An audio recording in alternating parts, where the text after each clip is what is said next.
Debnath to address this gathering. So, good afternoon to everybody. Little louder. Good afternoon. Yes, that it is, and I bring a big namaste to you all from India. As I was introduced that I am from Mumbai, India. So a big namaste to you all. I really feel very honored to stand on this stage this afternoon. It's really a beautiful feeling to be amongst lovely teachers from Sri Lanka and also all the dignitaries who are seated in front of me. So much of learning is happening since morning. I was hearing you all and it was amazing to hear each one of you, those who have spoken so far. So friends, now you have a teacher speaking to all these lovely teachers. The first thing, which always comes to my mind is how teaching, learning process should be. That is what, it keeps on coming to my mind, and I keep on, thinking about it more and more and try to change myself according to these situations, that how to be a teacher, how to be a better teacher, how to be the best teacher. These things keep on always moving in my mind. So as I am mentioning this thing to you all, a story is coming to my mind too.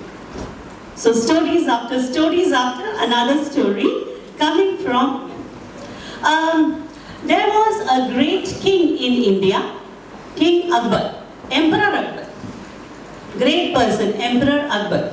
So Emperor Akbar was a very powerful emperor and he used to respect the knowledge, wisdom, special skills of various people. So all the learned people of the kingdom were aware that Akbar is going to honor them if they are having some special skills. So there was one person in his kingdom who was highly educated. He was a master in various languages. He was master in the art of philosophy. So he was very happy about his knowledge, about his wisdom. So he thought that I must pay a visit to Akbar's court, and if Akbar values the knowledge, educated people so much, he will certainly give me a job. So he went. But there is a red tape. Red tape existed in those times also. So he gave his application, and somebody who did not even understand, I think, that how good he was, he kept the application somewhere at the side. And then 2-3 times he visited, and when he reminded the clerks over there that I had put up an application, I have this qualification, that qualification, so that clerk told him, all right, I will give you a government job. And what job he was given? He was given the job to take care of the poultry. Poultry, just imagine, such an educated person, he was given the job of the poultry. So first he was very upset, what work he has given me. But then he started his work. Now Akbar had a habit to check his accounts every month end. He said, 0 cost? What happened to my chickens and hens? What happened to them? I will go for an inspection. So Akbar went with all his battery of ministers for the inspection. And he went over there and he found that all the hens have become very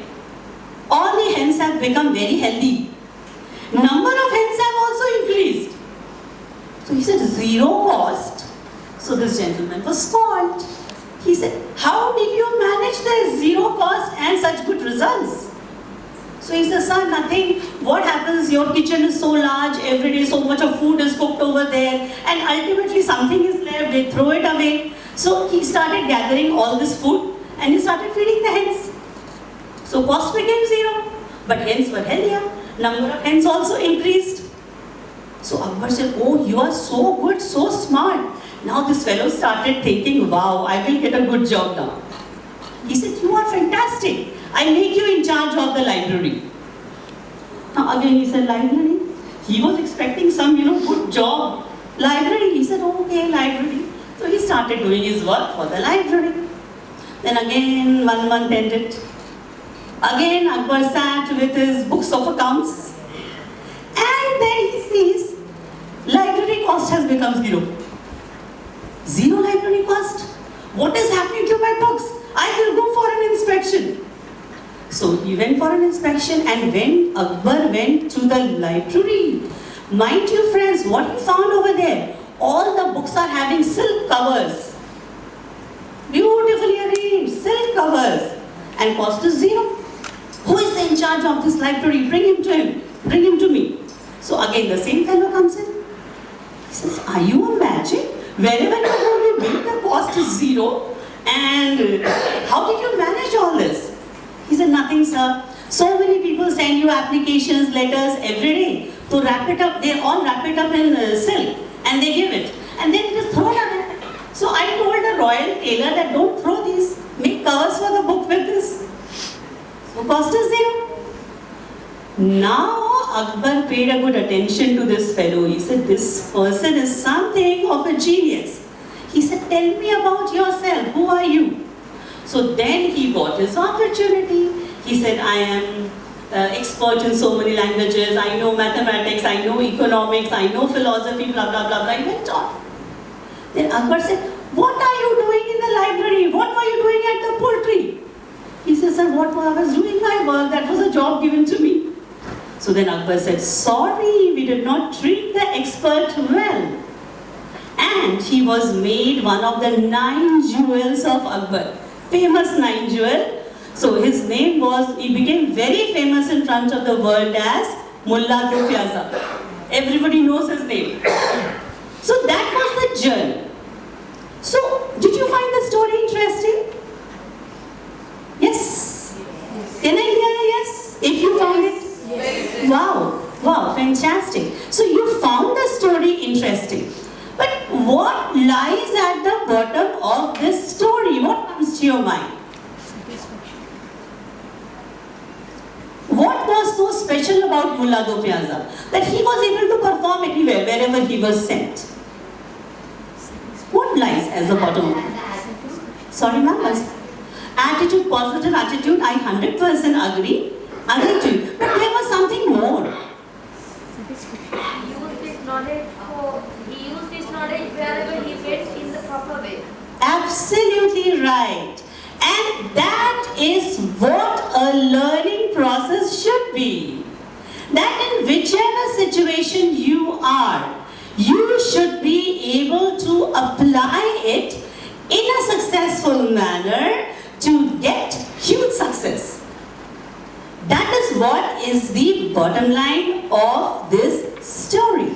So if we are talking here today about how education should be like this.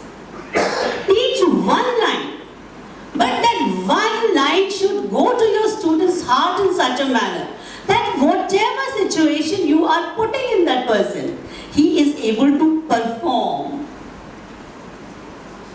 Learn kiya, bhul gaye, tomorrow we are writing something else, that is of no use, always remember that. So education should be like that little bit whatever you have, whatever knowledge you have, it should be applicable. And your children should be in a position to apply that in any situation in a successful manner. Do you all agree to the same? I say yes, yes. I would like to hear like that. Now continuing in the same line. Since we are talking about how education should be, education should also be fun, remember that.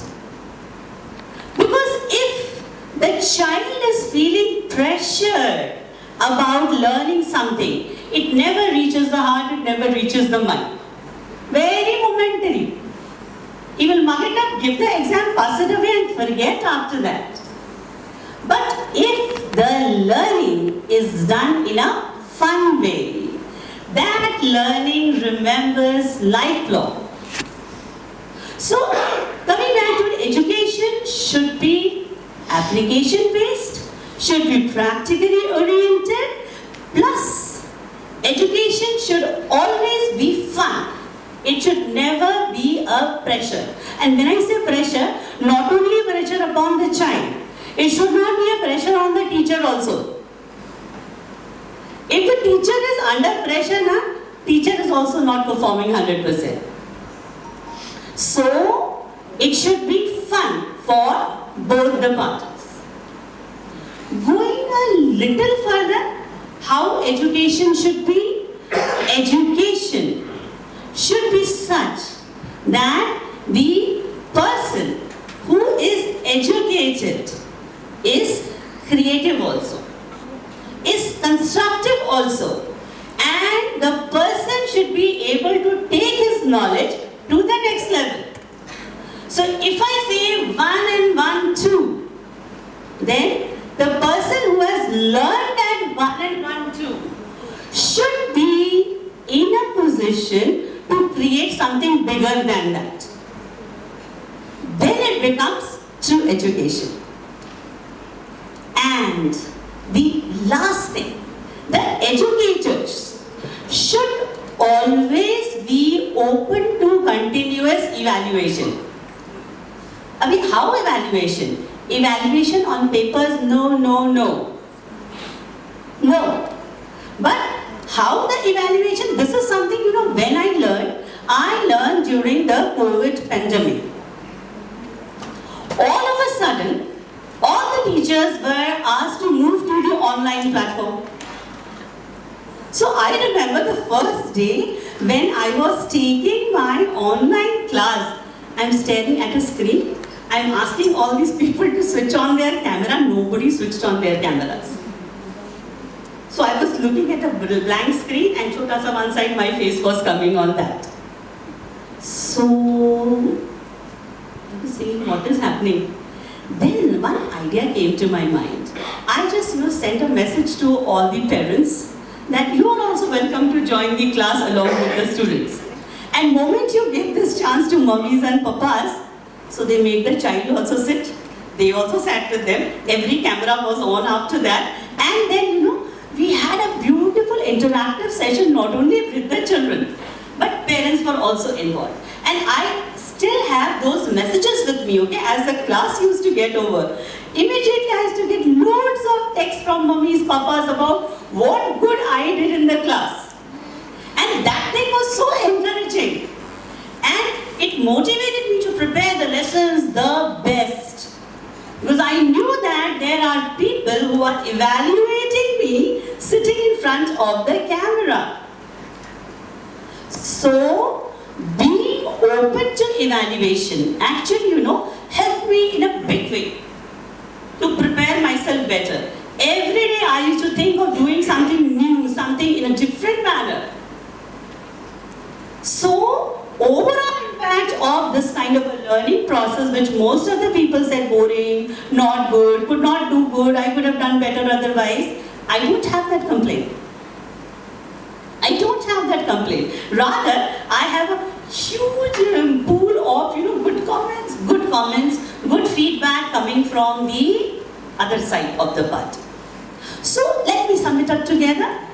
How the teaching learning process should be? Should be number 1, practically applicable. Let's say it together. It should be. Then it should be next after that. It should always, add to something more than the value I am adding. It should be something more than that. And lastly, the process should always be kept open for regular evaluation so that each day I improve than what I was. And this is the kind of education we need in today's time and all the coming days for the future. It was lovely speaking to you all. Thank you so much everybody. Thank you.